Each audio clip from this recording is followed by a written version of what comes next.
Corporate exposure and practical work experience తో 4 years BS programme. పూర్తి వివరాలకు వెంటనే స్క్రీన్ పైన కనిపిస్తున్న నంబర్స్ కి కాల్ చేయండి.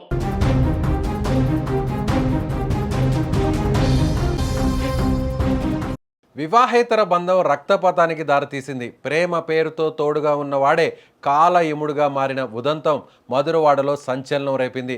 నమ్మిన వాడి చేతిలోనే నరకం చూసిన ఓ వివాహిత ప్రస్తుతం చావు బతుకుల మధ్య పోరాడుతుంది. అపస్మారక స్థితిలో పడి ఉన్న ఆమెను చూసి స్థానికులు ఒక్కసారిగా ఉలికిపడ్డారు. మధురవాడ ప్రాంతంలో చోటు చేసుకున్న ఈ ఘటన స్థానికంగా కలకలం సృష్టిస్తోంది. వైఎస్ఆర్ కాలనీకి చెందిన ఆశ అనేటువంటి యువతకి వివాహమైంది. భర్తతో విభేదాల కారణంగా ఆమె కొంతకాలంగా దూరంగా ఉంటుంది.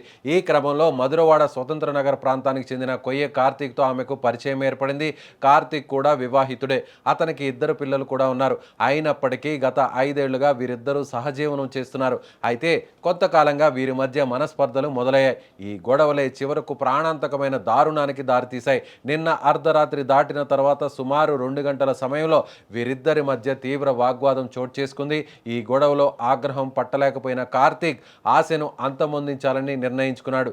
వెంటనే ప్లాస్టిక్ కోటెడ్ ఐరన్ వైరును ఆమె మెడకు బిగించి ఊపిరాడకుండా చేశాడు. ఆశ స్పృహ కోల్పోవడంతో ఆమె చనిపోయిందని కార్తీక్ పొరపడ్డాడు. వెంటనే ఆమెను గ్రేహౌండ్ సమీపంలోని బావికొండ ప్రాంతంలో పడేశాడు. ఆ తర్వాత తన బావకు ఫోన్ చేసి నేను ఆశను చంపేశాను అని వాయిస్ మెసేజ్ పంపి వెంటనే అక్కడి నుంచి పరారయ్యాడు. విషయం తెలుసుకున్న కార్తీక్ బావ ఆందోళనతో భీమిలి పోలీసులను ఆశ్రయించాడు. ఆ వాయిస్ మెసేజ్ వివరాలను సిఐ తిరుమలరావుకు అందజేశాడు. వెంటనే స్పందించిన పోలీసులు రాత్రంతా గ్రేహౌండ్స్ అటవీ పరిసరాల్లో విస్తృతంగా గాలింపు చేపట్టారు. కానీ చీకటి కారణంగా రాత్రిపూట ఆమె ఆచూకీ దొరకలేదు. బుధవారం తెల్లవారుజామున కాపుల ఉప్పాడ ఊడ లేఅవుట్ వద్ద అపస్మారక స్థితిలో పడి ఉన్న ఆశను స్థానికులు గమనించారు. వెంటనే 108 అంబులెన్స్కు సమాచారం అందించి ఆమెను గీతం హాస్పిటల్కు తరలించారు. ఆమె మెడకు వైరు బిగుతుగా ఉండడంతో పరిస్థితి విషమంగానే ఉందని వైద్యులు చెబుతున్నారు. ఆమె ప్రస్తుతం అత్యవసర విభాగంలో చికిత్స పొందుతోంది. ఈ ఘటనపై భీమిలి పోలీసులు కేసు నమోదు చేశారు. నిందితుడు కార్తీక్ ప్రస్తుతం పరారీలో ఉన్నాడు. అతను ఎక్కడికి పారిపోయాడో కనిపెట్టేందుకు ప్రత్యేక బృందాలను రంగంలోకి దించామని సిఐ తెలిపారు.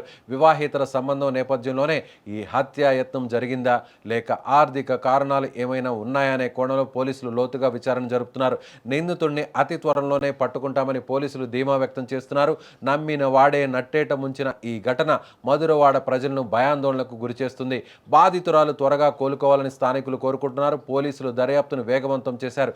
ఈ దారుణం జరిగిన తీరు చూస్తుంటే మనుషుల మధ్య పెరుగుతున్న అసహనం, విచక్షణ కోల్పోతున్న పరిస్థితి ఎంత దారుణంగా జరుగుతున్నాయో అర్థమవుతుంది. క్షణికావేశంలో తీసుకున్న నిర్ణయం ఇద్దరి జీవితాలను చిన్నాభిన్నం చేసింది. ఇప్పుడు పోలీసులు ఈ కేసు ఎంత వేగంగా ఛేదిస్తారో వేచి చూద్దాం.